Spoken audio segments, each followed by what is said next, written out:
Bonsoir et bienvenue dans Mimi numéro 42 de la 5e saison, le 42e épisode, 42e semaine que je passe avec Natacha pour vous donner un rendez-vous tous les samedis soirs. Voilà, sur cette superbe émission qui est le magazine de l'insolite et des mondes invisibles. Bonsoir Natacha. Bonsoir Antoine. Alors, juste une petite précision, il y a eu quelques petits moments où j'étais pas là quand même. Oui, mais Tu m'as remplacé. on t'a remplacé, on l'a grimé, on croyait que c'était toi. Bisous à, bisous à Mel. J'ai été très bien remplacée.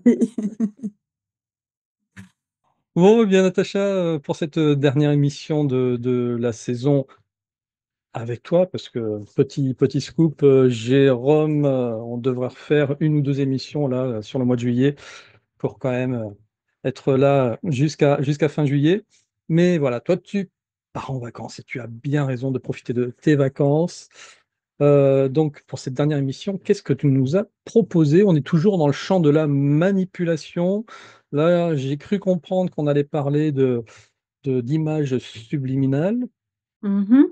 En fait, je lis vos commentaires, ils m'inspirent et alors désolée, je me souviens plus du nom de la personne, du pseudo de la personne qui nous avait, parlé de ça. Il a fait, quelques réflexions intéressantes. Cette personne nous a dit, ce serait intéressant de parler des images des images, des messages subliminaux, donc des images et les sons, subliminaux. Et moi, je me suis dit: «OK, qu'à ne cela ne tienne, je vais aller regarder de ce côté-là». J'avais vaguement entendu des choses, mais du coup, j'ai envie de vous proposer un épisode que j'ai intitulé «Images, images et sons». Donc messages subliminaux et conditionnement, le vrai, le faux, le flippant. D'accord. Vous êtes Bah, partis? voilà. Ça sera un très beau sujet pour finir cette saison. Moi, j'ai fait un peu plus soft. Je me suis dit: «Ça y est, c'est l'été». L'été, bah, peut-être qu'on a envie, on prend le temps, soit de lire des bouquins, soit de regarder des petites séries qu'on aurait loupées et cetera et hem et en fait, je suis tombé sur comment dire? Sur une annonce comme quoi, Lego allait sortir un set sur X-Files. Voilà, j'ai trouvé ça génial. Je vais vous montrer ce set. Je vous en parlerai, tout à l'heure et du coup, on ira refaire un tour du côté d'X-Files. Je te poserai une question, Natacha, et si tout était vrai, voilà, qu'est-ce qui se passerait, si effectivement, le monde d'X-Files, eh bien, était réel? Et puis, on ira faire aussi un petit tour du côté de la série V, la 1re, hein, celle des années 80, où là, aussi, voilà, on ira faire des petits rapprochements entre tout ça. Mais, eh bien, on va avant tout commencer et finir d'ailleurs cette série, sur la manipulation et vraiment les 3 derniers épisodes étaient ultra intéressants, donc je pense que là, tu vas nous conclure tout ça en beauté. Oui, je dirais même 4 parce que j'avais commencé avec les tests ADN.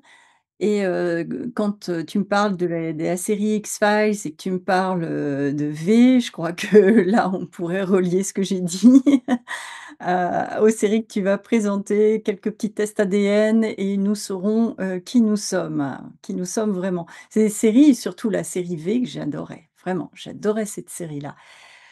Alors, moi, je vais vous emmener effectivement, dans ce que j'aime beaucoup parce que j'aime bien qu'on réfléchisse et qu'on ouvre un peu nos yeux. Parce qu'on les accuse de nous pousser à consommer et à voter, voire à changer nos croyances. Et si on vous disait que derrière ce fantasme se cache une réalité bien plus subtile et bien plus efficace? Aujourd'hui, avec Antoine, dans cette émission et avec vos commentaires, les amis, on va explorer un phénomène aussi fascinant que controversé, ce sont les messages subliminaux. Vous savez, ces messages visuels ou sonores trop rapides ou trop discrets pour être juste captés consciemment et qui ont suscité rumeurs, fantasmes, mais aussi théories du complot. On n'est peut-être pas si loin de la vérité finalement, hein. Alors, peuvent-elles vraiment manipuler notre cerveau à notre insu ou est-ce qu'on leur prête trop de pouvoir? Alors, si on donne un exemple, alors, je sais pas, moi j'ai ça en tête, peut-être que ce que je veux dire c'est complètement faux, hein. Est-ce que, par exemple, la fameuse 25e image dans les films, parce que l'œil ne peut capter que 24 images par seconde, donc on a inséré une 25e image en subliminal, l'œil ne le captait pas, mais le cerveau, quoi, le cerveau n'interprétait pas directement qu'il avait capté une image qui était cachée, et donc il pouvait y avoir un effet subliminal. Voilà, je pense à ça. Je pense aussi au fameux. Il y a eu une époque où on mettait les bandes cassettes, on les jouait à l'envers pour entendre le message subliminal qu'il y avait. Je ne sais pas si tu l'as eu fait, qu'il y avait dans le morceau. Alors, j'ai plus en tête, il y avait deux, trois titres comme ça, où c'est vrai que c'était assez bizarre. Voire même, il y avait des groupes expérimentaux qui s'amusaient à enregistrer et puis à retourner la bande pour pouvoir faire ensuite leur musique. Voilà. Donc, c'est Ouais, ce genre de choses, ce genre d'exemple. c'est tout à fait ça, on va en parler. Mais avant, je vais vous poser une petite question, juste au passage, un petit message subliminal, mais que vous allez entendre. Et si la véritable manipulation se jouait ailleurs? Quelle est, la phrase qu'on dit tout le temps dans X-Files? La vérité est ailleurs. Alors, c'est quoi, en fait, une image subliminale ou, un son, subliminal? Donc un message subliminal, c'est quoi? Alors, tu l'as dit Antoine, hein, par message subliminal, ben, on va recadrer. On entend du coup un stimulus qui est présenté en dessous du seuil de perception consciente. Alors ça peut être, comme tu l'as dit, une image, dans les films et ça j'en parle juste après. Ça peut être donc une image, un logo qui est projeté pendant quelques millisecondes dans un film, ou un jingle, un son, masqué par d'autres bruits, un mot ou un visage glissé entre 2 images et puis vous ne le voyez pas ou vous ne l'entendez pas consciemment, mais votre cerveau, comme l'a dit Antoine juste à l'instant, lui, il peut l'enregistrer. Un message subliminal, c'est donc un message visuel ou sonore trop bref ou trop discret pour être perçu consciemment, mais qui pourrait malgré tout être traité par notre cerveau. À partir de là, je vais vous emmener dans un voyage qui va faire des allers-retours. En 1957, James Vicary, c'est un responsable marketing. Alors, ce James Vicary, qu'est-ce qu'il a fait? Ben, il a affirmé qu'il avait projeté, en plein cinéma, en fait, les phrases «Drink Coca-Cola and eat popcorn». Buvez du Coca-Cola et mangez du popcorn. Donc il dit qu'il l'a projeté pendant une fraction de seconde et donc, selon lui, les ventes auraient augmenté, presque explosé. On aurait eu 18 de plus pour le Coca-Cola et 50 pour le popcorn. Tu ça, Antoine? Oui, et 18% pour le Coca-Cola, parce que déjà tout le monde, quasi tout le monde buvait déjà du Coca-Cola. Donc au final, les 18%, c'était les quelques derniers à convaincre. Alors, figure-toi que quelques années plus tard, il a reconnu qu'il avait entièrement inventé. C'était ce qu'on appelle aujourd'hui une fake news. Bon, je dirais, du coup, c'est un bon coup de pub pour le concept quand même, pas trop pour le popcorn et pour le coca, effectivement, tout le monde le buvait déjà donc. Alors, je suis quand même étonné. Alors, effectivement, maintenant que tu le dis, je me souviens d'avoir lu ça. J'avais oublié, mais je me souviens de l'avoir lu. Mais j'étais quand même, je suis encore étonné de ça, parce qu'il y a eu des expériences justement dans des cinémas où ils mettaient des odeurs dans les salles Ah à oui, une époque justement de popcorn, ce genre de choses, et ça donnait. pas subliminal, Antoine. Ah, c'est Une pas odeur qui va subliminal ça. ah non, là, on parle de messages subliminaux, c'est-à-dire des trucs en une fraction de seconde que tu ne perçois pas consciemment, mais que ton cerveau, lui, effectivement, je vais en parler par la suite. Ok. Alors que les odeurs que tu mets et ça, c'est des trucs marketing, tu mets des odeurs dans les magasins pour vendre des pâtisseries, pour vendre des viennoiseries, les odeurs dans les magasins de parfumerie et qui d'ailleurs, moi ça c'est je peux pas rentrer dans les magasins de parfum, c'est pas possible. Je j'ai On peut pas. Tout ça, ça effectivement, ça enclenche, des envies de manger. Mais là, on parle des messages subliminaux, Antoine, hein, attention, on ne parle pas du marketing. D'accord, donc on ne peut pas avoir d'odeur subliminale alors. Ah, Donc, mais c'est une super idée. Est-ce je qu'il y a sais une pas. odeur subliminale? En tout cas, l'idée était donc lancée et le fantasme collectif a pris racine. Alors effectivement, on est d'accord Antoine, il y a certains réalisateurs de films d'horreur, tu l'as pas évoqué spécifiquement les films d'horreur, mais il y en a certains qui ont, utilisé des images furtives, tu vois? Des images furtives qui sont surimprimées, sur les images originales pour renforcer l'effet, d'angoisse. Tu vois? Il y a L'Exorciste qui a fait ça, il y a Sunshine. On a aussi évoqué cette technique pour le film, Fight Club, je le connais pas, mais je l'ai lu, où le personnage David Fisher, qui est joué par Brad Pitt, apparaît très rapidement comme ça, au début du film, mais, en plusieurs fois, mais en très petites, secondes. Et enfin même pas seconde et la dernière image du film est d'ailleurs aussi constituée d'une image subliminale et je vous laisse deviner quoi? Je n'ose pas le dire, ici, sauf en subliminal. Je ne saurais pas le dire. Pourquoi pas? C'est quoi, Natacha? Je ne peux pas le dire. Tu peux pas le dire. Je vous laisse faire des recherches. Disons que moi je n'en ai pas et Antoine en a un. Mhm. Il est vrai, il est vrai que dans un film, comme tu l'as dit Antoine, 24 images défilent par seconde et en insérant une image, donc hors contexte, hein, hors contexte de ces 24, pour vendre quelque chose donc, elle s'affichera que, 0,04, secondes. Elle va s'afficher comme ça. Donc elle ne pourra pas être perçue consciemment, mais pas trop quoi, par le spectateur. Mais ce qu'on a dit tout à l'heure, le cerveau lui la note et il faut savoir que des études, scientifiques montrent qu'un stimulus subliminal peut attirer l'attention. On y reviendra. Alors, s'agissant d'un message subliminal audio dont tu as parlé tout à l'heure, il peut être audible ou compréhensible seulement en accélérant ou en ralentissant la vitesse du défilement de la bande. Tu nous l'as dit tout à l'heure. Par exemple, la musique de la bande son du jeu Final Fantasy 8, Force Your Way, donc fait référence en piste de fond au film Psychose. Donc si ça vous amuse, vous pourrez regarder.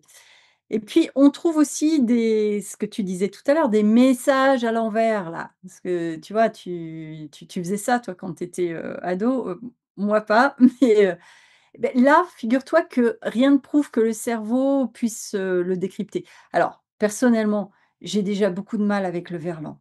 Alors des messages subliminaux à l'envers, je risque pas de comprendre grand-chose. Et puis, on a aussi c'est un petit peu différent, mais on a aussi les battements binauraux. Tu vois de quoi je parle? Non?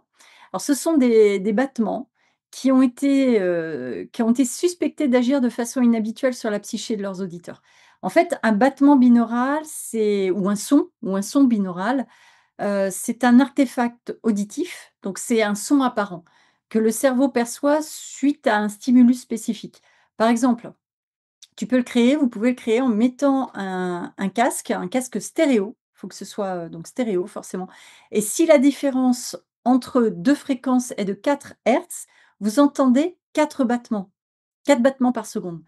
En fait, c'est une illusion, hein, c'est une illusion que le cerveau fabrique et on dit que ça aurait une influence, sur les ondes cérébrales, la relaxation ou la santé. Bon, c'est pas encore prouvé, par la science, mais pour le moment, il présente quand même un intérêt en neurophysiologie dans le travail sur le sens de l'ouïe. Bon, là aussi, tu vois, on a différentes choses qui se présentent à nous. Mais alors, petit retour quand même en arrière de nouveau pour comprendre pourquoi ce phénomène des messages subliminaux a pris tant d'ampleur. Parce que oui, Ah, ça excuse-moi, Natacha, j'ai quand même une petite question. Est-ce que on- tu considères les acrostiches comme des messages subliminaux? l'est. les acrostiches. Ah, je ne sais pas ce que c'est.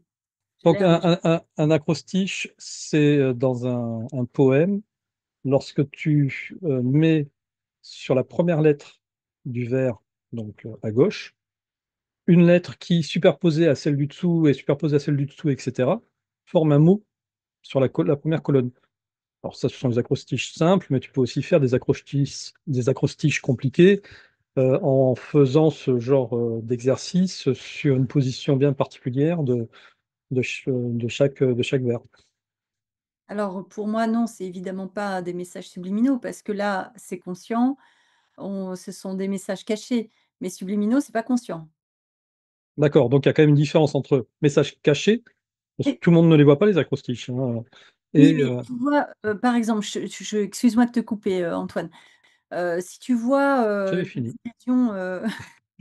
des illusions d'optique, tu vois, dans les, tu as des images comme ça qui représentent beaucoup de choses, Vous voyez la fameuse tête de canard qui est inversée ressemble à une tête de vieille, par exemple. exactement Hmm. et non, qui est inversé, qui fait une tête de lapin.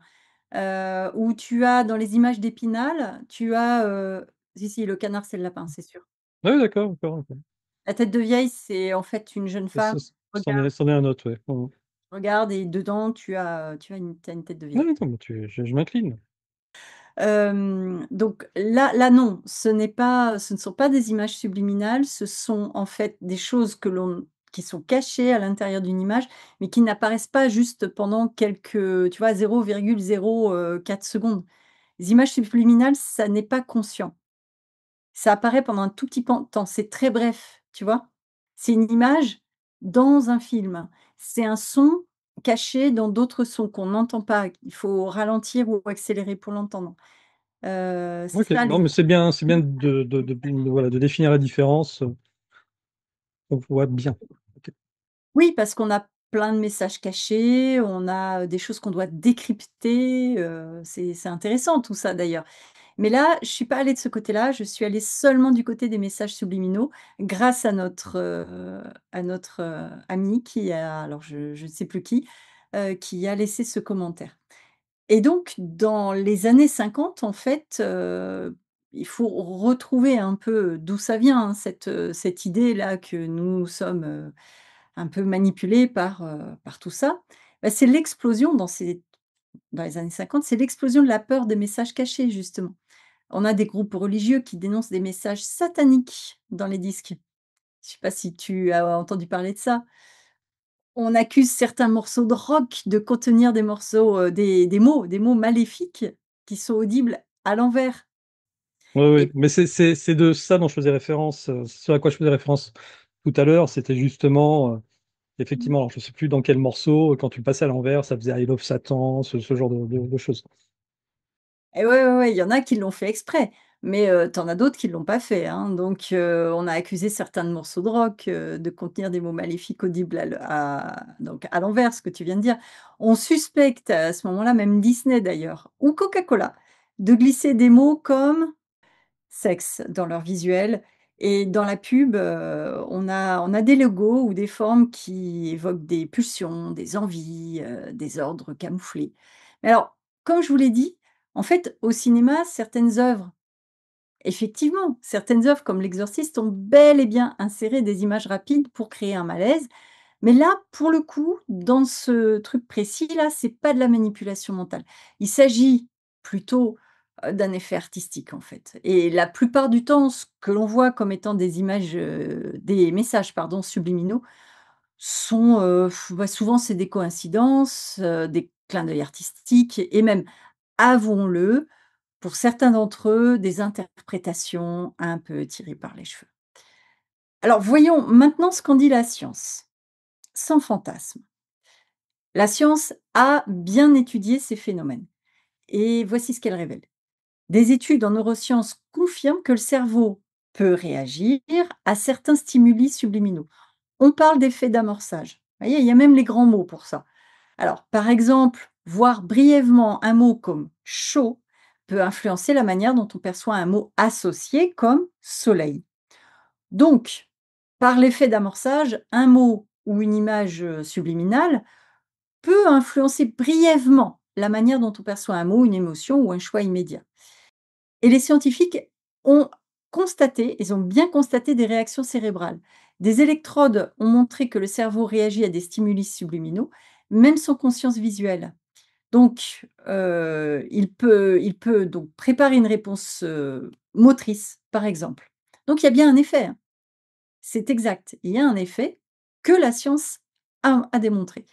Mais il faut quand même se rendre compte que ces effets sont très modestes. Ils sont brefs et insuffisants pour modifier un comportement complexe comme acheter un produit ou voter pour quelqu'un. Les effets sont donc, je le répète, réels, mais ils sont temporaires. Ils sont très faibles et surtout incapables de contrôler une décision complexe. C'est ça l'idée. Seuls, attention, j'appuie sur le mot seuls, ils ne suffisent pas à influencer durablement nos comportements. Pour y arriver, pour influencer durablement nos comportements, il faut qu'il y ait répétition et renforcement. Alors, non, bien sûr, une image furtive ne vous fera pas acheter un soda ou voter pour un candidat, à moins qu'elle ne soit renforcée par d'autres mécanismes. Autrement dit, sans un autre mécanisme en appui, le message subliminal passe, mais ne reste pas. Et ce mécanisme, vous le connaissez déjà, sans le savoir, et c'est là que ça devient intéressant. Mais avant de le révéler, voyons pourquoi cette idée fascine autant. Eh bien, c'est parce qu'elle touche à une peur profonde, celle d'être manipulé à notre insu. Pourquoi aimons-nous croire à ces manipulations? Que dirais-tu, Antoine? Pourquoi est-ce que ça nous fascine et qu'on aime croire à ces manipulations? C'est une très bonne question. Euh, parce que le fait de se dire que on a conscience qu'il y a ce genre de manipulation et qu'on est capable peut-être de les reconnaître, peut-être que ça nous met un peu à part des autres qui seraient complètement manipulés sans s'en rendre compte. Ah! Ta vision, je l'avais pas, c'est intéressant. Eh bien, j'ajouterais à ce que tu viens de dire, c'est aussi que ces théories nous rassurent. En fait, elles donnent du sens au chaos qu'on voit parce que effectivement aujourd'hui, vous voyez bien, moi, j'arrête pas de faire des émissions sur la manipulation parce qu'il y en a, c'est un fait. Et aujourd'hui, particulièrement, je trouve que ça devient de plus en plus visible. Parfois, c'est invisible et caché. Mais ces théories, elles désignent un coupable. Ça nous rassure d'avoir un coupable. Elles nourrissent une impression de vigilance. Ah, c'est finalement ce que tu as dit, dans un sens. Et puis, elles exploitent aussi, je vous parle souvent de nos biais cognitifs, donc elles exploitent aussi nos biais cognitifs. On a par exemple l'illusion de pattern.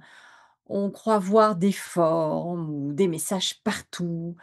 Je crois bien que là, tu vois, les pareidolie rentreraient bien dans le biais cognitif de l'illusion de pattern. Un autre, biais cognitif, c'est la pensée émotionnelle. On suit en fait ce qu'on ressent, mais pas ce qu'on vérifie et puis surtout ces théories donnent corps à une méfiance institutionnelle que bien sûr je partage, mais qui est bien installée depuis des décennies. En réalité, ce qui influence profondément notre comportement, ce n'est pas une image furtive, ça vous l'avez bien compris. Mais c'est un mécanisme bien plus puissant et Antoine, je vais cette fois-ci, maintenant, le nommer, c'est important, il s'agit du conditionnement. Votre cerveau, mon cerveau, celui d'Antoine, apprend sans vous demander votre avis, sans me demander mon avis, sans demander l'avis à Antoine. Catastrophe, hein? Donc Antoine, il croit que son cerveau, il fait ce qu'il dit, mais non. Et il dit rien. Le En fait, conditionnement. ton cerveau, il m'obéit au doigt et à l'œil. Ah, voilà. Tiens-le-toi pour dit, cerveau. Et le Et le conditionnement, en conditionnement, en fait, fait, c'est c'est lui, lui, le le véritable véritable chef chef d'orchestre d'orchestre des des comportements comportements appris. appris. On va On va faire faire ensemble ensemble un un nouveau nouveau petit petit voyage voyage temporel. temporel. Là, Là, cette fois, cette on est fois, on est début début début 1900. On On a a Ivan Ivan Pavlov. Pavlov. Tu Tu connais connais Pavlov? Pavlov? Il fait Il fait sonner une sonner une clochette clochette juste avant juste de avant de donner de la donner de la nourriture à ses nourriture à ses chiens. chiens. Et au bout d'un moment, les chiens se mettent à saliver au seul son de la cloche, même sans nourriture. Tu connais? Le réflexe pavlovien. En fait, c'est donc leur cerveau a associé 2 stimuli. Le son, qui est neutre, hein, et la récompense, qui est la nourriture. C'est ce qu'on appelle le conditionnement classique, donc pavlovien, ce que je viens de dire. Tu te souviens de ça? Et chez l'humain, bah, c'est la même chose. Un parfum vous rappelle votre ex. Un jingle de pub vous donne faim. Tu me disais tout à l'heure l'odeur, dans les cinémas, de pop-corn ou l'odeur, dans des magasins, ça voilà, ça vous stimule un peu les sens. Le son de l'appareil vous rend nerveux, le son de l'appareil du dentiste qui vous rend nerveux, vous tu connais ça, la fraise là? D'ailleurs, je ne sais pas si tu connais le nom de la phobie des dentistes? Hem, bien sûr que non. La phrésophobie. La stomatophobie et Ah oui. 54 des Français en souffrent. On est nombreux à avoir peur des dentistes. Donc tout ça, c'est du conditionnement et c'est normal. Le corps, le cerveau est fait pour nous garder en vie, donc il repère tout ce qui est dangereux pour nous, il repère tout ce qui semblerait bon pour nous et puis il l'associe à l'événement et cetera et on se conditionne comme ça.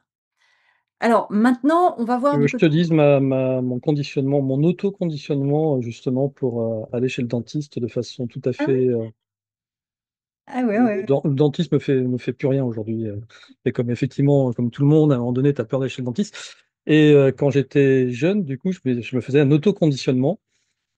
Mmh. Je me prenais pour un résistant qui allait se faire torturer sous les mains de la Gestapo et qui ne parlerait pas. Écoute, ça a marché, j'ai jamais parlé à mon dentiste. Tu raison. Je ne Et parlerai je ne parlerai pas. là. Mais non, par contre, c'était vraiment efficace parce que du coup, tu vois, je vivais la fraise, de façon complètement différente. Et moi, j'ai un conditionnement, c'est pas le même que le tien. Je me dis que en fait, il est là pour me sauver et que sans ça, je vais mourir. Donc ça me conditionne à accepter. Et en fait, pendant tout truc où je flippe à max parce que mon corps, lui, fait grrr, parce que ça, c'est ma tête, hein, mais le corps le corps, il flippe.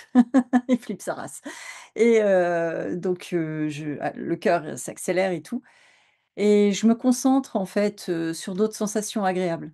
Je me dis, je vais chercher un moment qui dans ma tête où je me sens bien et tout, je me concentre dessus et je me concentre dans mon corps sur la sensation agréable mais c'est un peu costaud quand même. Alors maintenant, on va voir un autre, psychologue, c'est une autre méthode. Je suis allée vous donner le nom complet.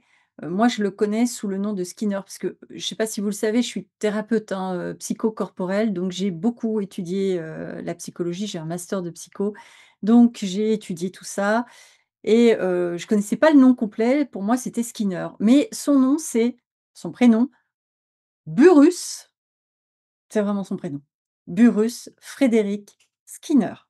Je vais l'appeler Skinner parce que c'est comme ça que je le connais. Donc Skinner, lui, il va plus loin avec le conditionnement opérant. L'autre, c'était le conditionnement classique. Là, c'est le conditionnement opérant.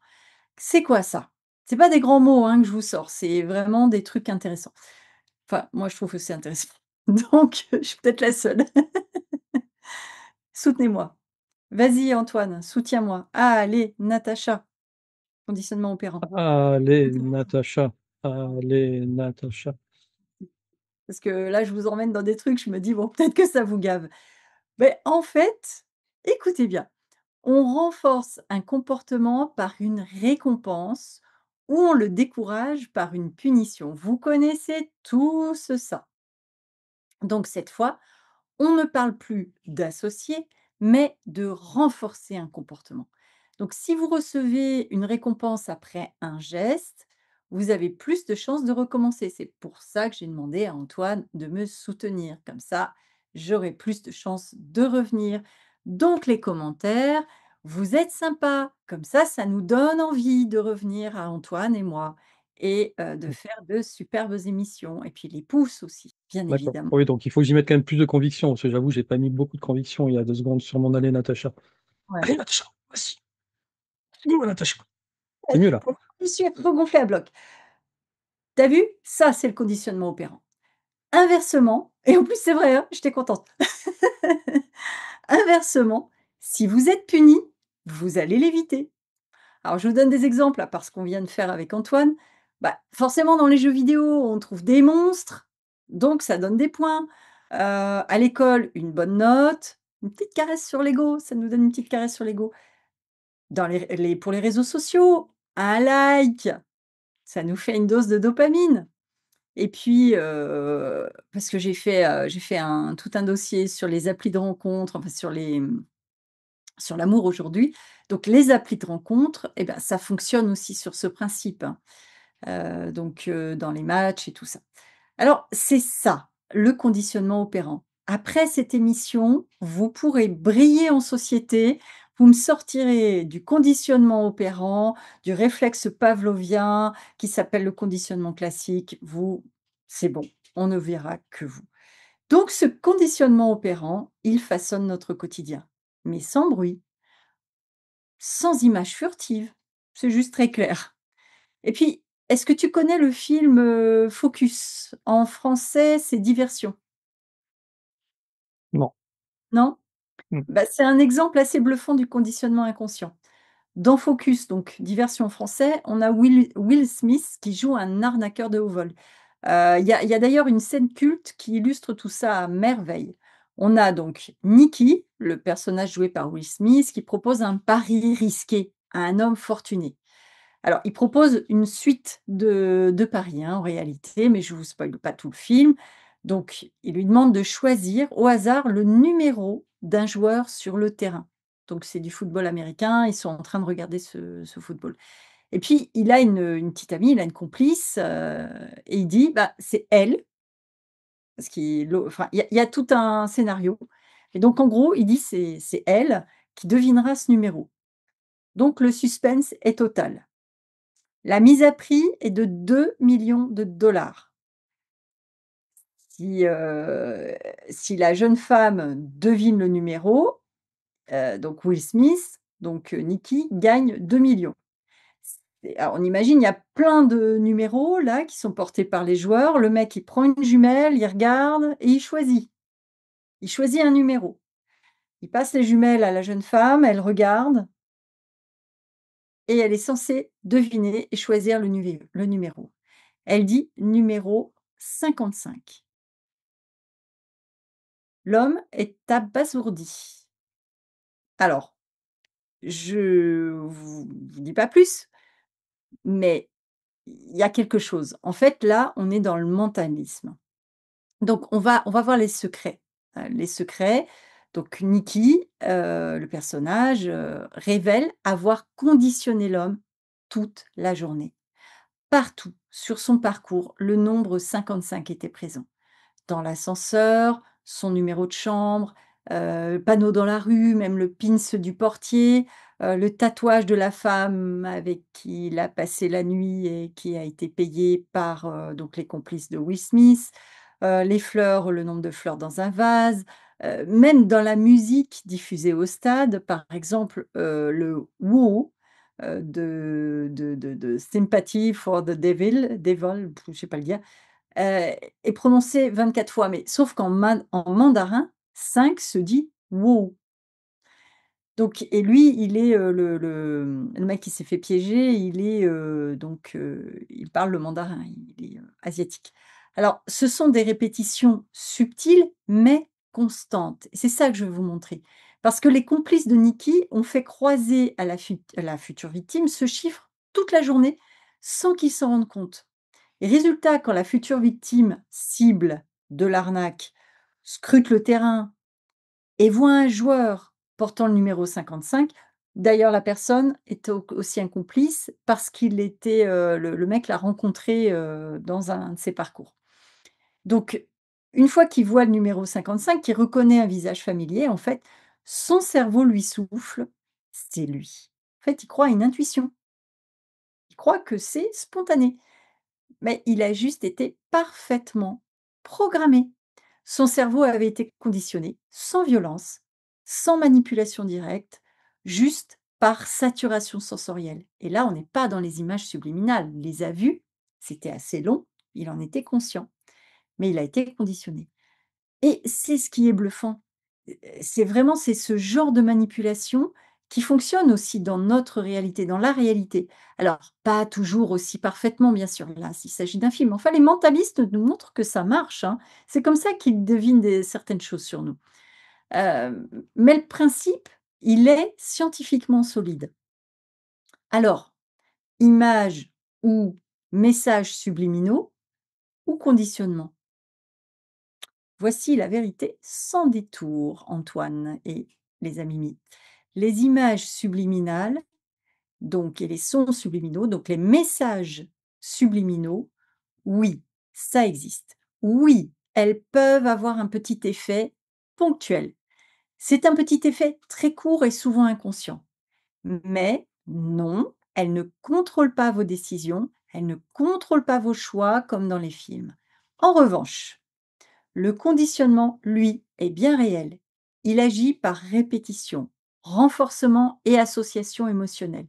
Il peut façonner nos goûts, nos peurs, nos réflexes. Et le pire, c'est qu'on n'en a pas toujours conscience. Il est notamment dans les pubs, dans les applis, dans les habitudes qu'on nous fait répéter et surtout dans les récompenses invisibles qui guident nos réactions. En résumé, clair, net, sans filtre, que penser d'un message subliminal seul? Bah, c'est trop furtif, trop isolé, donc ça a peu d'impact. Mais un message répété, renforcé, associé à une émotion d'ailleurs, là oui, le cerveau apprend, mémorise et intègre. Et c'est exactement ce que font la pub, les algorithmes, les séries, les réseaux. Pas besoin de se cacher, il suffit de répéter, de flatter, de récompenser, et le tour est joué. Alors, faut-il avoir peur des messages subliminaux? Bah, pas vraiment, pas en eux-mêmes. Inutile, en fait, de chercher des messages cachés dans votre grille-pain, hein. Mais il faut ouvrir l'œil quand même, hein, sur les vraies manipulations, celles qui n'ont rien de caché ou qui sont cachées, parce que juste on n'en a pas conscience, celles qui passent par la répétition, la séduction, la récompense. Je vous rappelle Skinner. Celles qui, jour après jour, conditionnent nos réactions sans qu'on s'en rende compte, pas dans l'ombre, mais en pleine lumière. Posons-nous des questions en fait. Qu'est-ce qu'on me répète tous les jours? Qu'est-ce qui me récompense ou me punit sans que j'y pense? Et surtout, suis-je en train de réagir ou de choisir? La vraie manipulation n'a pas besoin de se cacher, elle se glisse dans le quotidien, silencieuse, persistante, et souvent on l'appelle habitude. Alors, merci les amis d'avoir voyagé avec nous entre perception, neurosciences et manipulation douce. Surtout, gardez bien votre esprit critique en éveil, c'est votre meilleur filtre anti-influence. Eh bien, merci Natacha pour encore une fois cette très très belle démonstration. Euh, il y avait plein d'idées qui m'étaient venues pendant que tu parlais, puis je les ai pas notées, je les ai oubliées, tant pis. La seule chose que j'ai retenue, c'est que tu as parlé de Skinner. Ouais. Et Skinner, eh bien, ça me fait un pont magique de transition avec la série X-Files, parce que Skinner, si tu as vu X-Files, c'était le chef de Mulder et Scully au bureau du FBI. C'est vrai. Mmh. Et je reprends parce que dans les commentaires, on nous a appelés Mulder et Scully, donc je trouvais ça, très, très, très, très sympa. C'est peut-être un conditionnement, c'est peut-être pour ça qu'aujourd'hui que tu nous parles de X-Files. Exactement, je crois que c'est Sébastien qui nous appelle les Mulder et Scully de, de Miasme TV. Eh bien, oui, figurez-vous, moi je suis tombé en cherchant un petit peu sur quoi j'allais m'étaler ce soir. Je suis tombé sur un sujet qui m'a fait sourire. C'est Lego qui sort un set. Donc un set, c'est un ensemble de boîtes, hein, tout simplement, un set Lego, qui reprend le thème de X-Files. Ils ont lancé au tout début de l'année une espèce de jeu concours où des personnes devaient proposer construire et proposer un set qui représentait les meilleures séries des années 90. Voilà. Donc il y en a eu plusieurs, hein. Je crois qu'il y a eu Buffy contre les vampires, il y a eu Le Cinquième Élément, qui n'était pas une série d'ailleurs, qui était un film. Voilà, il y en a eu plusieurs. Et le grand vainqueur de ce concours organisé par Lego, eh bien, c'est le set X-Files. Et vraiment, il est plutôt sympa, je vais vous le montrer. Donc voilà ce set qui est quand même assez détaillé, qui représente les deux univers d'X-Files. Donc la partie basse qui est le bureau de Mulder, hein, on va le voir après en détail, il y a plein de petits trucs qui sont très sympas. Et en haut, ça représente un petit peu le résumé de leurs investigations avec un triangle volant, un petit gris qui se fait téléporter depuis le triangle volant, et puis un petit Bigfoot là, qui est planqué dans les arbres. Allez, je vous le montre en détail. Ce qu'il faut savoir, c'est que ce set-là ne sera pas à la vente immédiatement, parce que forcément, ils doivent maintenant qu'ils ont élu ce set comme étant le grand gagnant, il faut qu'ils aillent euh, négocier les droits avec la société qui a les droits de X-Files, pour ensuite pouvoir le proposer en Lego. Mais vraiment, tout y est, hein. Il y a tous les détails. Là, derrière, on voit le I want to believe. Il y a plein de petits clins d'œil comme ça qu'on retrouve assez facilement. Hop, ici, donc Scully avec le journal des Long Gunman, qui est l'équipe des trois bras cassés très très intelligents qui aident nos deux compères pendant leur recherche. Ici, donc, il y a Mulder avec son I Want to Believe. Tu sais que dans les premières émissions de Miasme TV, à l'époque, qui s'appelait Miasme Édition Hebdo, euh, j'avais pas le même décor et j'avais ce poster-là, I Want to Believe, qui était derrière moi. Voilà ici, ben, Skinner à gauche et puis l'homme à la cigarette à droite. Moi, je trouve que l'homme à la cigarette, il a vraiment la même tête que l'acteur, quoi. Ils l'ont vraiment très très bien fait. Là, ici, c'est un des personnages, je ne sais plus comment il s'appelle, c'était un personnage un peu flippant qui arrivait à s'insérer comme ça dans des endroits très très petits, étroits. Donc voilà, ils ont un peu pensé à tout. Donc à l'extérieur, là, on les voit avec leurs lampes en train de faire leur recherche. Donc la navette vue de haut, moi je la trouve plutôt classe.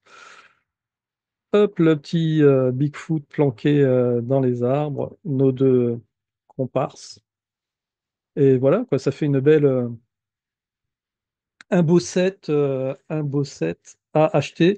Donc, comme je vous le disais, ça sera, à mon avis, pas avant 2026, si tout va bien, voire 2027. Donc, il va falloir être un peu patient. Mais bon, vous pouvez être sûr que dès qu'il sort, celui-ci, il ira compléter ma collection, que je mettrai, ça par contre, je ne sais pas où. Ça, Faudra nous la montrer, ça c'est sûr. bah oui, bien forcément, ouais. Et donc, voilà, je voulais faire ce petit détour du côté d'X-Files et revenir un petit peu sur cette série fantastique, hein, qui a eu donc 9 saisons dans les années 90, et puis il y a eu 2 saisons supplémentaires dans les années 2000, je crois. qui n'ont pas forcément plu, hein, les deux autres saisons à la base de fans. Moi, j'ai bien aimé parce que j'étais très content de les revoir arriver sur l'écran. Mais ce qu'on retiendra, c'est plutôt les 9 premières saisons. Et tu les as vus du coup, The Alors X-Files? mon frère était fan de cette série et moi, elle me faisait flipper. Moi, je suis une grande sensible, mais vraiment et j'ai vraiment peur. Je n'ai jamais pu voir un film d'horreur, par exemple. Des Mhm. je c'est pas possible, en fait. Moi, franchement, on peut pas me conditionner, avec ça. Mais je me demandais de quelle manière tu as été conditionné avec ça? Ah, alors conditionné dans quel sens? Parce que tout ce qu'on voit, ce qu'on entend nous conditionne. Donc c'est pour ça, je me disais: «Tiens, tu es en train de parler d'X-Files avec, finalement toutes ces choses, Alors, faut se remettre dans le contexte des années 90, pour les plus jeunes d'entre vous. Pas d'Internet, ça ouais. n'existait pas encore, au tout début, hein. Non, J'allais on n'a dire pas 3 entendu chaînes. Non, il y avait. Ah non, non, l'Internet arrivait. non, on avait la CI. Ah non, non, on avait quand même, Il y avait une c'était le Minitel, oui. Tu faisais 3615. on avait la code. CI. Ah Je oui, veux dire, non, les chaînes. ah, pardon, pardon. On avait, Il y avait TF1. Alors, Antenne 2 était devenue France 2, Antenne 3 était devenue France 3. ah, Il y avait la 5, la 6, Canal+. classique. Ouais, Canal+, en clair ou Ouais. pour, Et Arte Arte. était peut-être déjà là, mais voilà, Ouais, c'était ouais, à Arte peu près était tout. là. Et après, c'était que du câble, que Il y la avait chaîne câblée. Donc voilà. Du coup, en termes d'information, il n'y avait pas le même accès à l'information. Sinon, après, eh bien, il fallait être abonné à Factor X. Ah, est-ce que tu as connu cette revue, Factor X? alors mes parents ont été abonnés quand j'étais beaucoup plus jeune à une revue qui s'appelait Inexplorée Mm, tout à fait. et du coup, I- pareil, mon frère adorait ça, moi ça me faisait flipper donc je lisais pas. Inexploré, pour la petite histoire, il y a Charlie Sanson qui a participé à cette revue dans les années 70-80. Et Charlie Sanson, là, j'ai fait toute une série d'enregistrements avec lui que je vous proposerai cet été. Donc voilà, ça sera un rendez-vous à suivre pendant l'été. Donc oui, X-Files m'a forcément... Alors c'est le terme conditionné qui, pour le coup, là, je trouve peut-être un peu péjoratif. En tout cas, X-Files m'a ouvert l'esprit, je trouve, plus que conditionné. J'adore le non, non, faut ne pas être conditionné, ça À va dans l'esprit. exactement, à un certain nombre de sujets. Et ce qui est assez étonnant, c'est que ils y sont tous, les sujets. Non, quand on regarde tous les épisodes X-Files, ils abordent tous les sujets. Voilà, de façon plus ou moins bonne, mais tous les sujets sont là. Et donc, c'est vrai que, eh bien, à partir du moment où vous avez été fan des Mystérieuses Cités d'Or, d'X-Files, la série V, après, il y a de fortes chances qu'on vous retrouve sur une chaîne YouTube quelques années plus tard. C'est notre génération aussi parce que les Mystérieuses Cités d'Or, c'était quand on était petits, moi j'aimais beaucoup, V par contre. X-Files, je regardais de temps en temps, mais En V, on en parlera dans la deuxième partie. Et donc, dans X-Files, il y a quand même, comme je disais, tous les sujets, il y a quand même un certain nombre d'informations qui, aujourd'hui, sont repris par beaucoup d'ufologues, et voire même pas que des ufologues. Et à croire, beaucoup diront que Chris Carter était un initié, en tout cas avait accès à beaucoup d'informations, parce qu'il y a vraiment un certain nombre de sujets mais qu'on va aborder. Là, je vais juste aborder l'arc principal d'X-Files, et puis tu vas me dire ce que tu en penses. mmh, Donc, déjà, il y avait un groupe secret qui s'appelait le Syndicat. Et ce syndicat était composé d'hommes puissants au sein du gouvernement et dans des sociétés privées, et qui avaient connaissance de l'existence des extraterrestres, qui collaboraient avec eux en vue d'une future colonisation de la Terre. Donc on est vraiment dans du gros secret. Mmh. Et ils étaient là pour effectivement servir j'allais dire médiateur, peut-être pas, en tout cas, ils collaboraient pour faciliter la colonisation. Alors du coup, la grande question, c'est ce groupement-là, ce groupement secret, ce groupement humain secret, euh, comment est-ce qu'on pourrait les qualifier? Est-ce que ce sont des traîtres à l'humanité ou est-ce que, au contraire, comme eux le pensaient, ils étaient les sauveurs de l'humanité? Qu'est-ce que t'en penses? Alors moi, ça me ramène, inévitablement à Men in Black, donc voir un petit peu nos conditionnements, hein. Est-ce que ce sont des traîtres ou des sauveurs de l'humanité, dans l'histoire, que tu évoques où tu as des extraterrestres qui viennent? Bah, ça dépend en clair et en gros des extraterrestres. Et c'est la vision qu'on a. Est-ce que Ben les oui, extraterrestres sont là pour nous détruire, nous coloniser? Ça, c'est une vision quand même très humaine aussi, hein, parce que c'est ce qui s'est passé, quand nous, les humains, allons, voir d'autres peuples, nous les colonisons, en tout cas les humains, les occidentaux. Heu, ou est-ce qu'on est là dans l'entraide? Et là, j'ai un autre film auquel je pense, ah! Le nom m'échappe. Qui est un très beau film que j'aime énormément, où tu as, des vaisseaux qui arrivent, tu en as plusieurs et tu as une équipe de chercheurs qui est déléguée pour aller communiquer avec, ces êtres, qui et tu as une femme notamment, scientifique, tu sais, ils font des ronds là, comme ça là, tu vois? Et elle découvre le langage et elle voit que qu'ils expriment, une autre façon d'être et en fait, c'est eux étaient des espèces très évoluées, donc on bascule toujours entre ces 2 là. On bascule toujours entre est-ce qu'ils sont là pour nous aider ou faire des expériences sur nous ou se servir de nous ou et cetera. je crois que c'était First Contact, peut-être. Non, Les contacts? je Je sais sais plus. plus. Mais je vois très bien, je me suis endormi dessus. Ouais, c'était beau, hein, mais c'était lent, très très lent.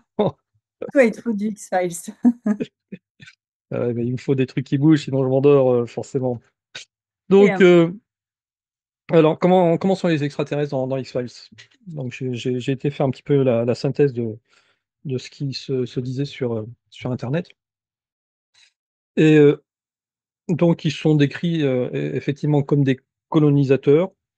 Leur objectif principal est de s'intégrer sur la Terre parce que leur planète est en déperdition.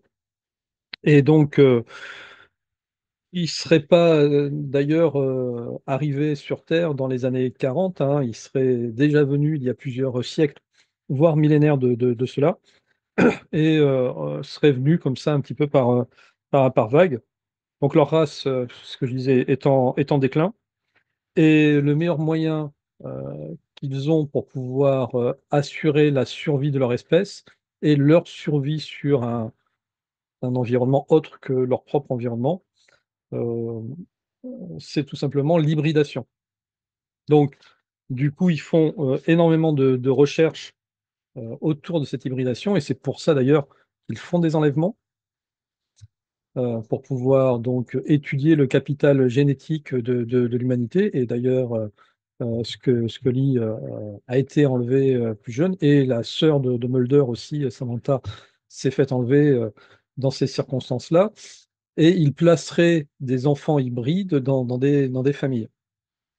Et donc, il y a un certain nombre d'épisodes qui tournent autour de ça.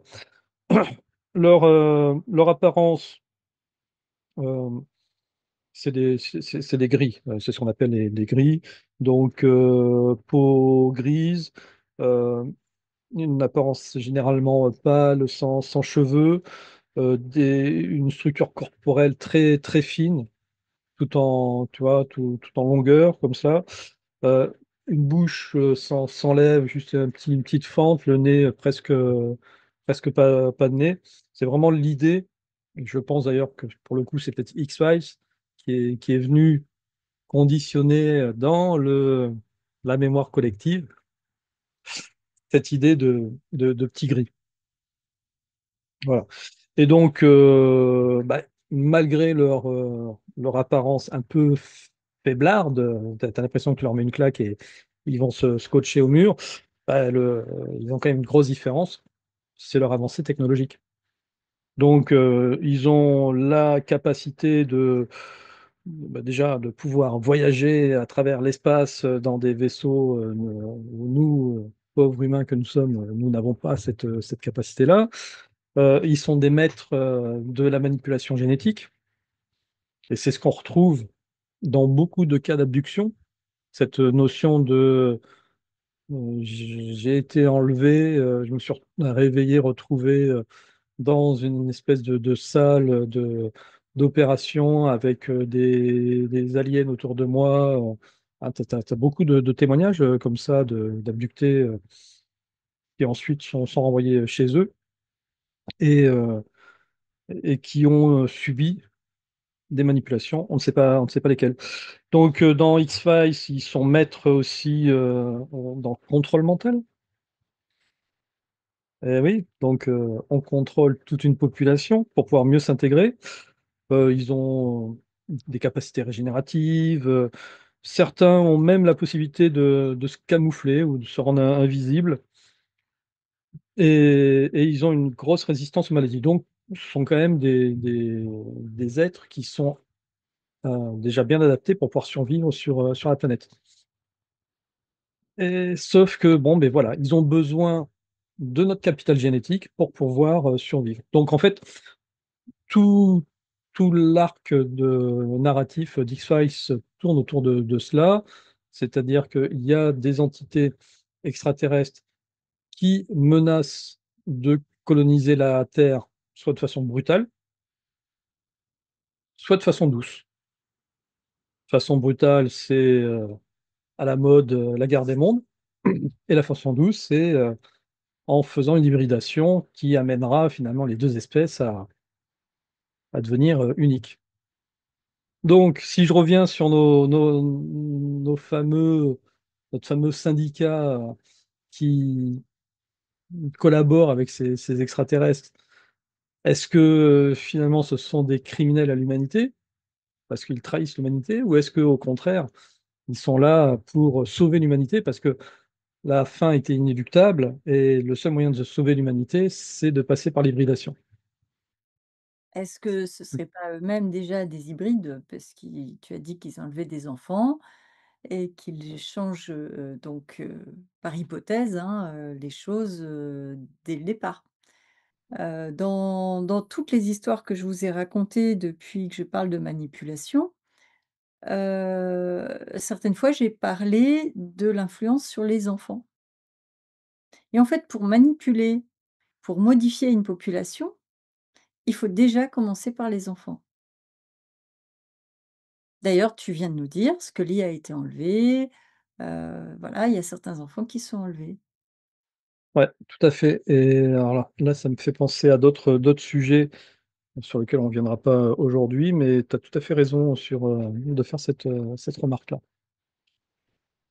Donc, la question que je voulais te poser, c'est est-ce que ce genre de scénario est possible? Parce qu'il y a plusieurs thèses qui tournent dans la sphère ufologique.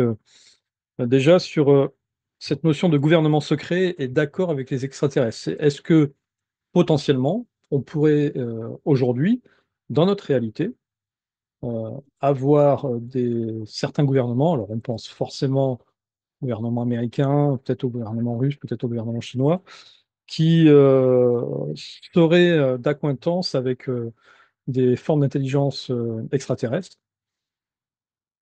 Alors après, dans quel objectif, ça, je ne sais pas, mais juste le fait qu'il puisse y avoir une collaboration avec des gouvernements secrets et des extraterrestres. Qu'est-ce que tu en penses?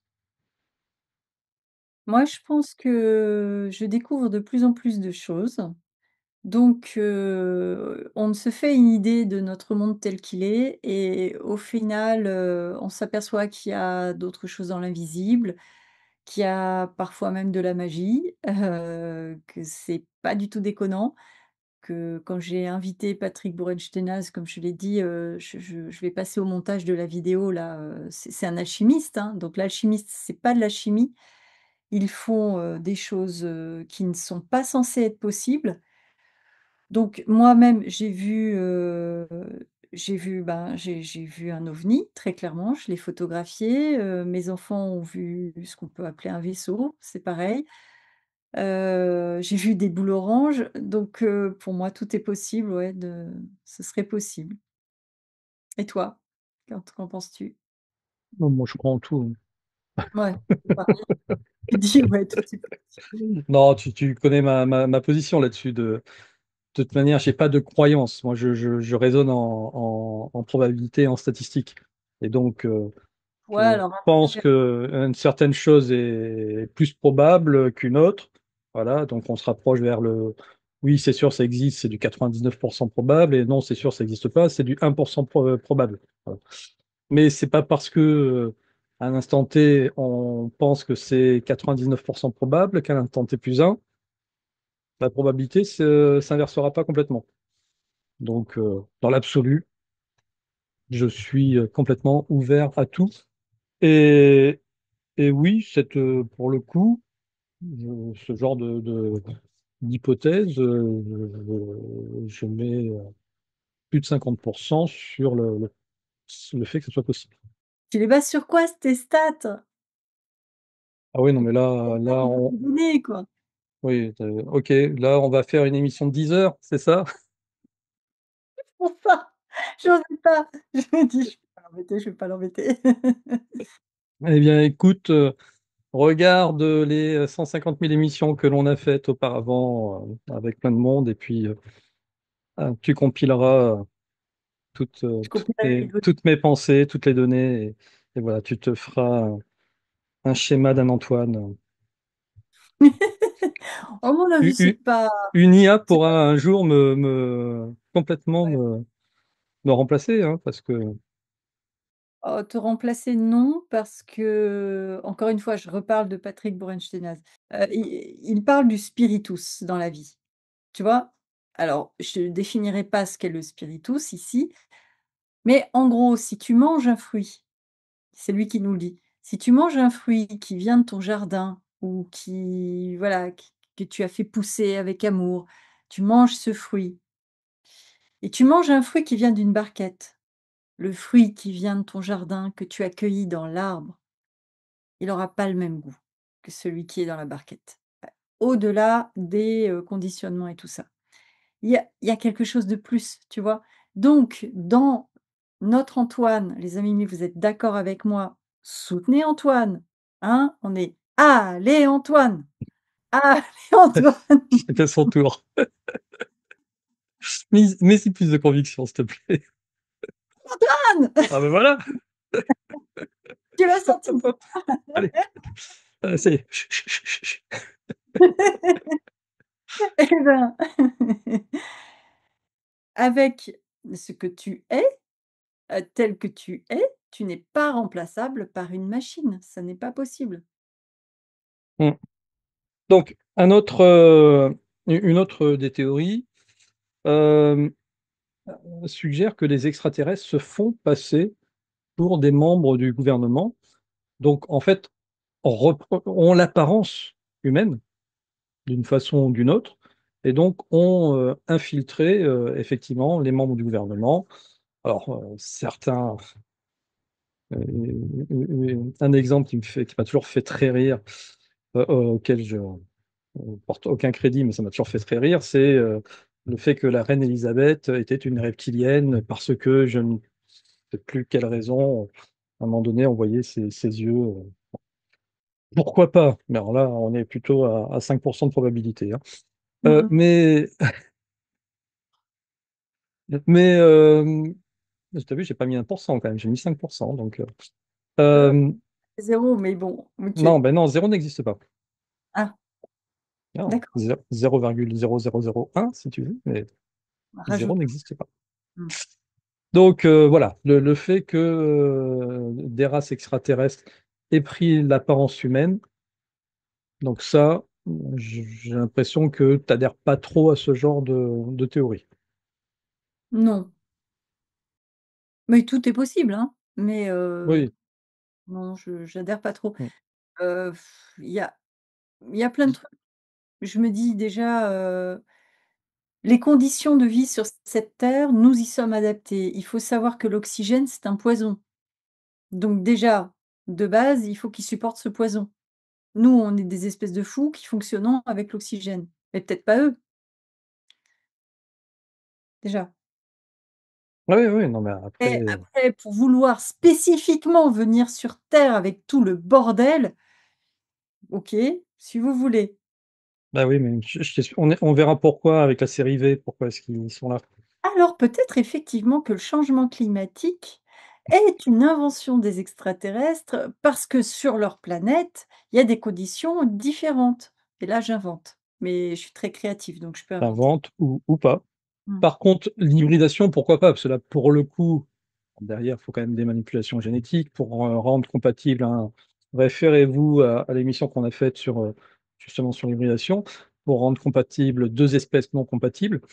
Mais là, pourquoi pas? Du coup, l'hybride aurait l'apparence humaine. Il serait à moitié extraterrestre, à moitié humain. Donc là, ça pourrait passer. D'ailleurs, il y a une série que je suis en train de regarder en ce moment. euh, qui est complètement loufoque. Je crois qu'elle est sur Netflix et qui s'appelle Alien, je ne sais plus comment. Je vous mettrai Oui, la- en je la encart regarde, la vidéo. je la regarde aussi. Ouais, c'est du grand n'importe quoi, mais c'est très drôle. C'est un alien qui prend l'apparence d'un docteur et du coup, voilà, c'est, voilà, petite digression. Donc, pourquoi pas l'hybridation? Après, une autre théorie, une dernière théorie, je dirais que les extraterrestres utilisent un contrôle mental de masse, et donc du coup, on ne vivrait pas dans la réalité dans laquelle on pense vivre, parce qu'on serait sous manipulation mentale, et peut-être qu'on serait entouré, là pour le coup, de plein d'extraterrestres qu'on ne verrait pas, parce qu'on est sous contrôle mental. Pourquoi pas? En dessous de 15%, mais pourquoi pas? Donc voilà ce que propose entre autres cette série X-Files. Donc si vous ne l'avez jamais vue, elle est disponible à 100% sur Disney+. Au moins les 9 premières saisons. Je ne sais pas si les autres y sont, mais en tout cas les 9 premières saisons y sont. Voilà, même si certains épisodes ont un peu vieilli, même si l'image elle est un peu vieillotte, voilà, c'est quand même une série à voir si vous ne l'avez jamais vue. Et l'heure tournant, tournant, tournant, on va encore faire une dernière émission qui va être très très longue. Donc une deuxième série qui là aussi est cultissime euh, pour ceux qui l'ont vécu en direct. C'était 83, première diffusion sur Antenne 2. Moi, je me rappelle de ce premier épisode, quoi. C'est tellement incroyable. 83, moi j'avais 13 ans, toi je crois qu'on avait 11. Tu n'avais peut-être pas le droit de le regarder d'ailleurs. Si, figure-toi, Si. j'ai regardé, ouais, ouais, ouais. Ah, j'étais, ça m'a ça m'impressionnait beaucoup, hein. Et donc, c'est ces premières images là où on voit Donovan, qui est un reporter de guerre, qui est en train de découvrir un conflit en Amérique du Sud. Et puis là, il y a un immense vaisseau spatial qui apparaît. Et puis après, on voit le vaisseau spatial descendre dans une ville américaine avec de très très beaux humains dans un Mmh, uniforme rouge hein, qui descendent comme ça. mmh, Nous venons en paix. mmh. Vous êtes fort sympathique. Nous allons vous aider, d'ailleurs. Nous allons vous apporter la technologie, etc. Allez, contre deux, trois broutilles, on a besoin d'un peu d'eau, de ce genre de choses. Et en fait, oui, effectivement, ils ont besoin d'eau, mais c'est pas un peu d'eau. Ils ont besoin de pomper toutes nos réserves en eau parce que eux, leur monde est en pure désolation. Et puis, on va vite s'apercevoir que nos amis visiteurs, d'où V, mais V pour visiteur ou V pour victoire, comme ça. Euh,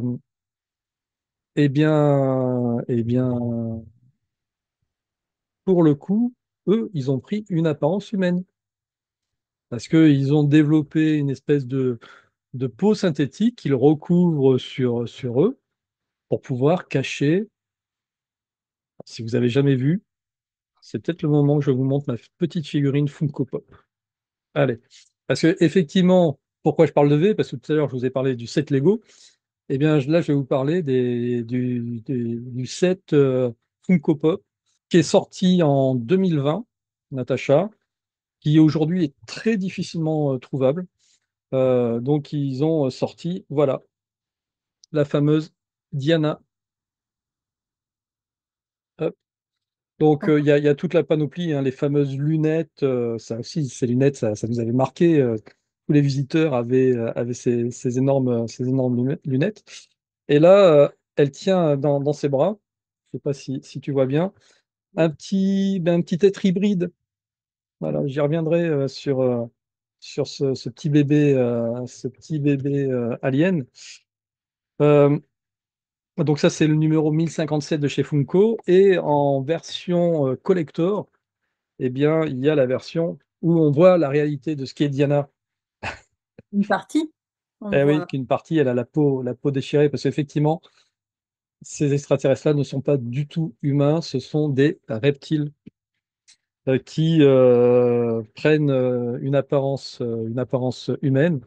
Et d'ailleurs, dès les premiers épisodes, pour pouvoir démontrer au monde que c'est une invasion et pas une ambassade qui arrive gentiment, et à un moment donné, les premiers noyaux de résistance capturent l'un des chefs et en direct, dans un show TV, lui arrache la peau. Et là, il a le visage tout arraché. Je crois que c'est cette image-là. Je ne les ai pas toutes, hein, il y en a quatre du coup, et donc c'est celui-ci. Donc il y a Mike Donovan, bien entendu, comme personnage à posséder pour avoir la collection complète. Et tu Donc n'as pas. de quoi? Non, je n'ai pas. Je n'ai pas, mais ils sont difficiles à trouver, hein. En fait, c'est sur ce genre de mini-série, ils font une sortie, et puis si tu les achètes pas au moment où ils sortent, et c'est plus 15 balles que tu les achètes, mais beaucoup plus cher. Hmm, Là, celle qui est rare, elle doit être à pas loin d'une centaine d'euros. j'ai ma petite. Et Pas la même. c'est pas la même. Elle a elle a Elle m'accompagne tout des pains en raisin le temps. Des pains au raisin. sur la tête. Donc voilà, voilà ce à quoi ressemblent ces fameux V, ces fameux visiteurs. Et donc, alors l'histoire, je vous la fais brève, hein. À un moment donné, il y a une hybridation entre un- un alien et un humain. Euh, c'est d'ailleurs l'homme, je crois, qui est... Oui, c'est ça, c'est l'homme qui est un reptile et la femme qui est une humaine. Elle donne naissance à des jumeaux. L'un des jumeaux, c'est celui que je vous ai montré dans les bras de Diana. Il a l'apparence reptilienne et il va mourir assez rapidement.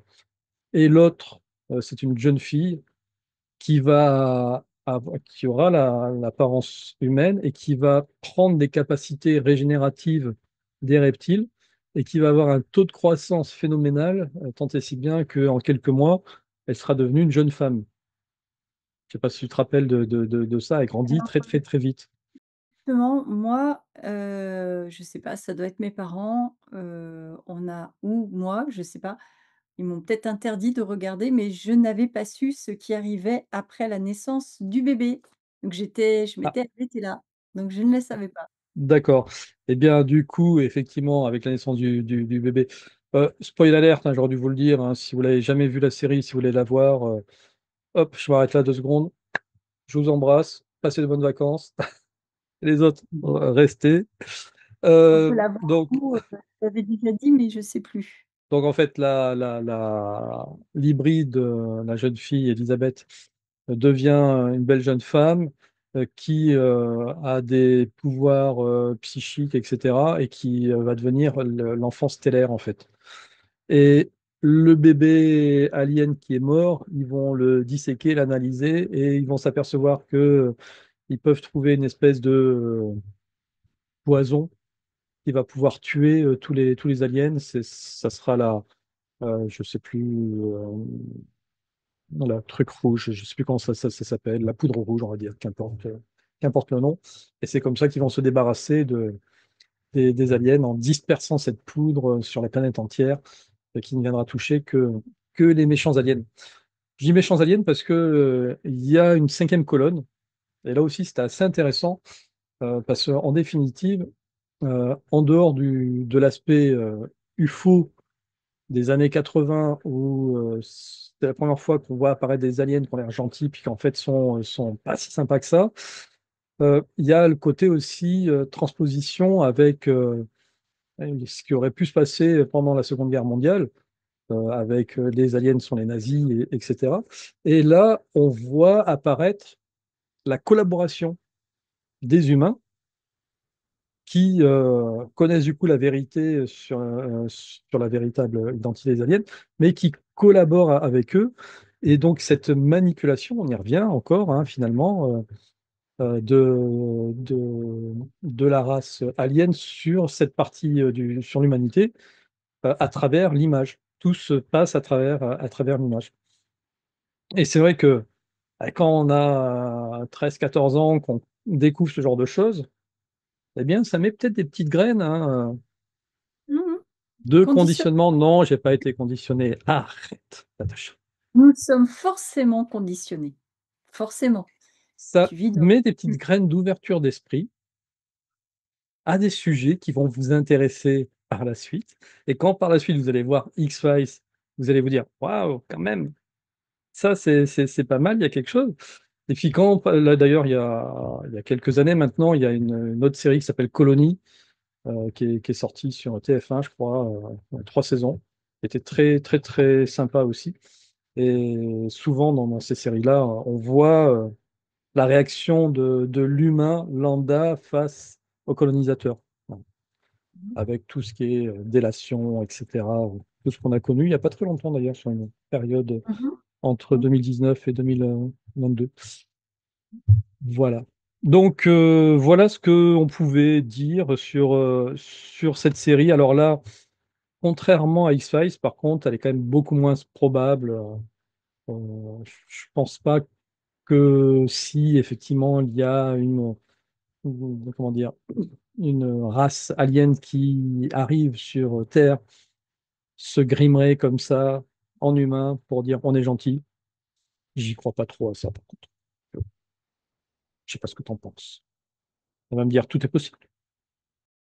Ouais, mais moi je pense aussi beaucoup, au fait que les planètes sont différentes. Nous, on imagine toujours des aliens et des extraterrestres, un peu avec ce qu'on connaît, mais je pense qu'on est assez loin d'imaginer d'autres vies sous d'autres formes, y compris, bah, nous, on va penser végétaux, on va penser minéraux, on va penser, animaux, insectes, mais la vie, c'est pas forcément que des bactéries, c'est pas forcément que ça, c'est peut-être même tout autre chose, donc on est en train d'imaginer ça, mais à partir de n j'y reviens, de nos conditionnements. On peut pas imaginer autre chose, en fait. Les reptiliens, pourquoi? Parce que chez nous, on connaît des reptiles. Oui, mais dans ce compte-là, on peut effectivement dire que peut-être qu'on a déjà été colonisé sur un septième plan auquel on n'a pas accès. Donc oui, pourquoi pas. C'est pas ça que Non, mais je le dis sans ouais, rire. ouais, ouais. Si les formes aliens sont pas des formes physiques telles qu'on pourrait l'imaginer, mais des formes qui ne pourraient vivre qu'entre le sixième et le septième plan astral, quoi. Je sais pas comment est-ce qu'on peut dire ça. J'ai pas dit ça, hein, Non, je mais juste pourquoi pas? ouais, je vas-y, continue. Ça, donc, il pourrait y avoir déjà une colonisation qui aura été faite et on s'en apercevra jamais parce que les plans sont pas compatibles. Alors, je dis plan, c'est dimension, je voulais employer comme terme. Tu sais, il y a, selon la théorie des cordes, je ne sais plus, une cinquantaine de dimensions.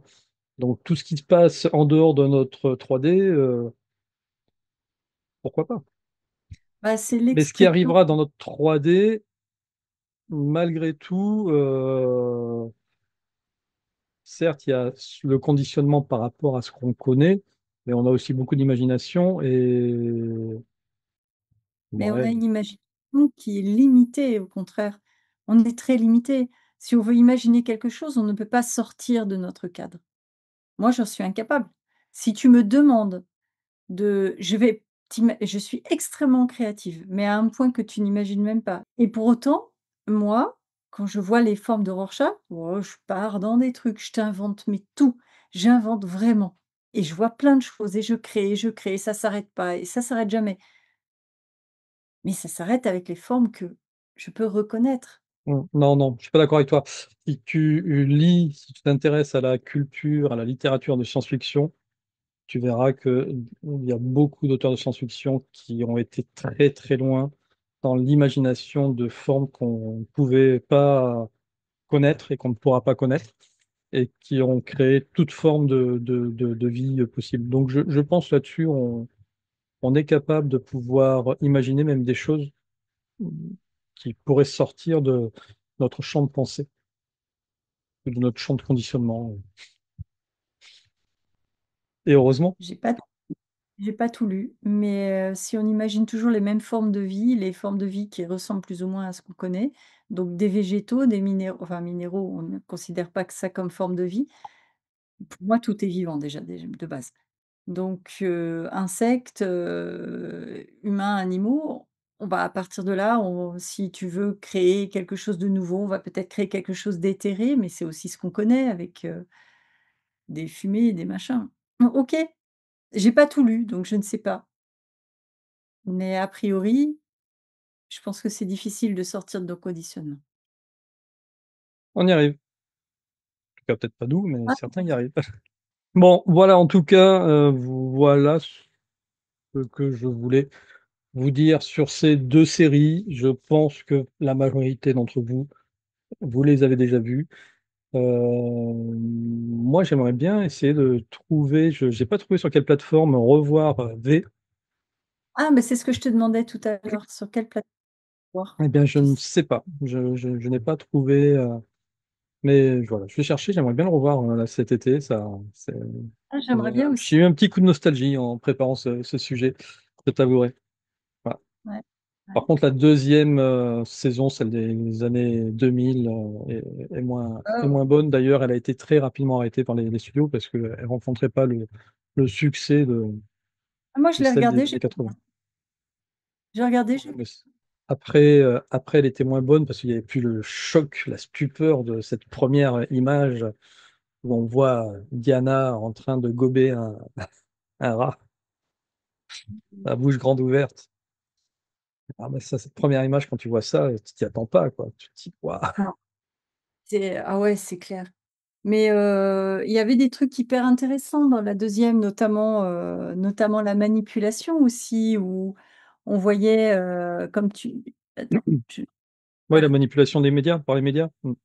par les médias, c'était assez intéressant. Moi j'ai Donc, voilà, Natacha. Eh bien, écoute, on arrive à la fin de cette émission.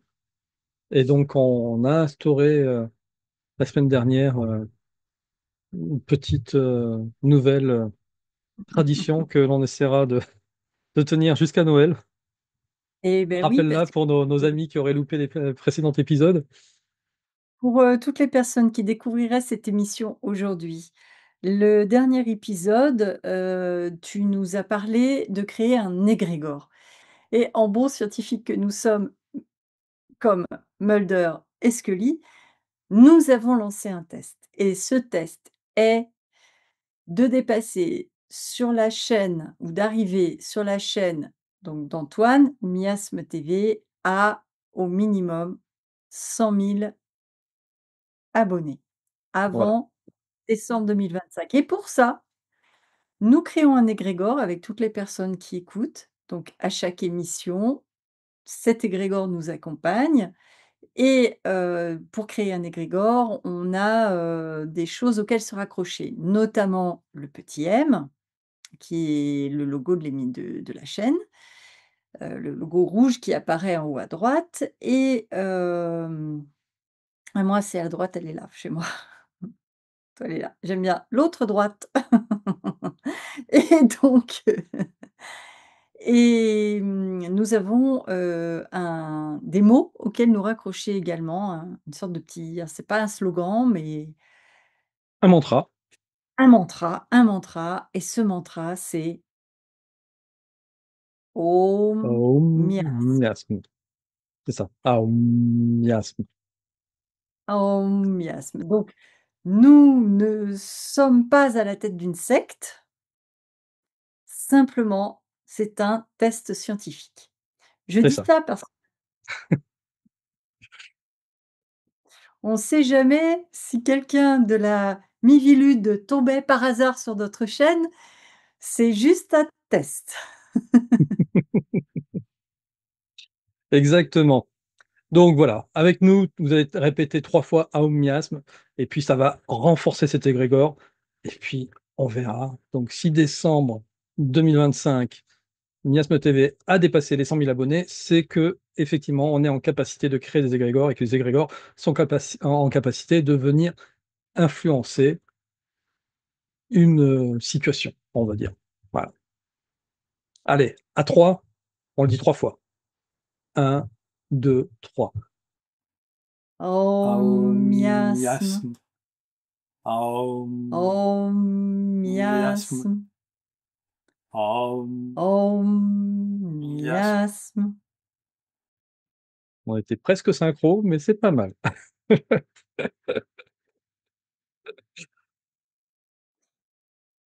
Et c'est difficile de garder notre sérieux après cela, mais on va le faire. Ouais, pardon. J'y ai cru, hein, j'y ai cru. Oui, moi aussi. Mm. Je me suis, après les discussions profondes que nous avons sur, la manipulation, le Conditionnement, conditionnement, tu as tout à fait raison, sur, la peau de lézard que certains peuvent porter en dessous de leur vraie peau, je sais pas, je voilà, nous enquêtons, nous enquêtons. nous enquêtons. Et vous aurez le résultat de cette enquête, eh bien, à la rentrée. Voilà, parce que Natacha, elle va partir enquêter sur le terrain de la plage. Ah oui, oui. Il paraît qu'il y a des pots de lézard là-bas. Alors, il y avait j'étais là effectivement, tranquille et il y avait un serpent, c'était peut-être une couleuvre, je ne sais pas, qui se baladait et du coup, je me suis dit: «La pauvre, quelqu'un va peut-être la voir et avoir peur et la tuer ou les enfants vont avoir peur» et donc je l'ai prise en fait, pas dans alors pas ma main directement, mais j'ai pris une serviette, tu vois? Enfin un vêtement, puis je l'ai prise et je l'ai emmenée, donc il y a peut-être des trucs qui se passent sur les plages. Donc, Essayez. Natacha, sauveuse de couleuvres, ça sera ton nouveau surnom. Eh bien, écoute, j'espère que cet été, tu passeras beaucoup de temps à sauver toutes les couleuvres que tu verras. Voilà, tu nous enverras des photos de famille, la petite couleuvre, bébé couleuvre, Des maman couleuvre. couleurs, Ah, moi j'ai trouvé une chauve-souris, j'ai sauvé un petit hérisson qui était en train d'être mal en point, il y a pas que les couleuvres, je sauve les bestioles et c'est pas forcément pour les sauver, mais en fait pour, parce que c'est normal. Écoute, on va pas tuer des trucs parce qu'on a peur. bon, eh bien, Natacha, je souhaite de très très bonnes vacances de passer. Et puis, on se dit, oui, je parle comme Yoda, de passer, tu pourras, de très très bonnes vacances.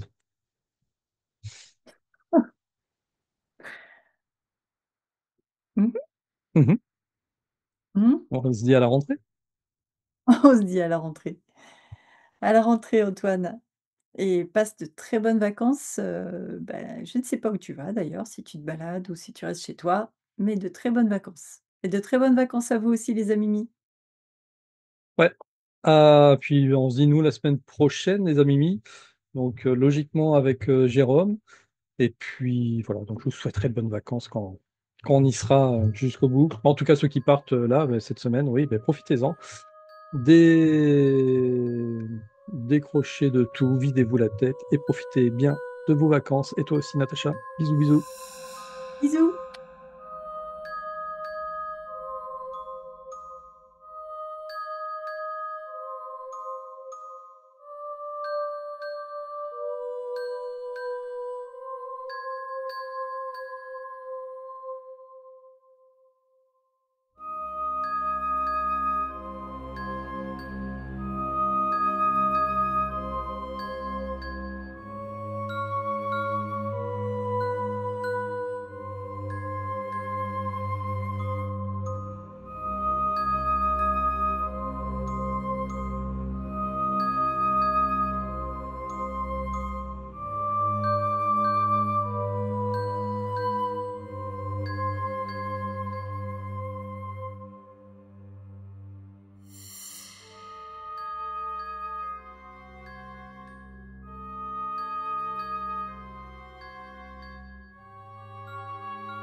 Tu veux que je me rapproche du coup ou Non, parce que non, toi c'est t'es... bon. Non, ça va? Comme Non, ça? c'est bon. Non, t'es bien là. T'as la bonne hauteur.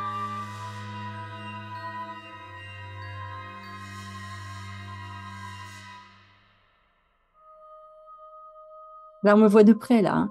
Ouais, là, je vois bien. S'il vous plaît, mesdames et messieurs. Non, non, non, non, non, ça, non, non. Natacha, ne fais pas ça. Ne fais pas Ça ça. va. Non, non, non. Donc pour moi, le titre de cet épisode, c'est Images, subliminal et conditionnement, le vrai, le faux, le flippant.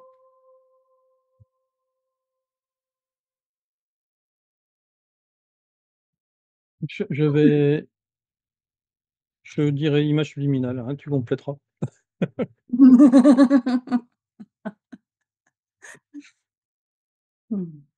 Ben voilà, tu sais tout. Allez, je sais tout.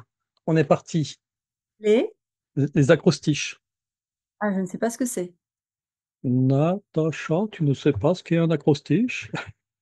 Mais toi, tu savais pas ce que c'était un son binaural. Pardon, je ne sais pas tout, même si j'ai l'air comme ça. Voilà. Tu Donc, n'as pas, tu as l'air, mais tu n'as pas la musique. non, non, non, Non, effectivement. La tête de vieille, c'est en fait une jeune femme. Regarde, c'en est un autre, ouais. Oh. regarde, et dedans, t'as une tête de Non, vieille. non, mais je m'incline. Ouais. Toi devant ta reine. Bah oui, c'est ça. Je plaisante, hein.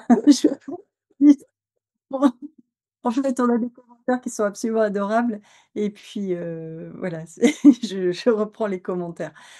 Ne serait-ce que parce qu'une machine va être consensuelle et je livre pour les amimi une de nos dernières discussions sur la province. On est reparti. C'est pas possible. Je crois que tu seras pas d'accord avec moi, Faut que je fasse mon montage.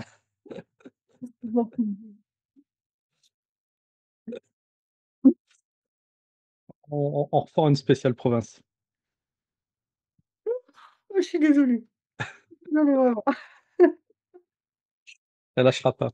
Non, jamais. On y retourne? Parce que tout ça était dans le bêtisier, bien entendu. Ça s'allume pas. Ah, flûte. Hop. Et des coupes. Tu feras des coupes toute la nuit. Et des cut. Tu feras des cuts toute la nuit. Excuse-moi.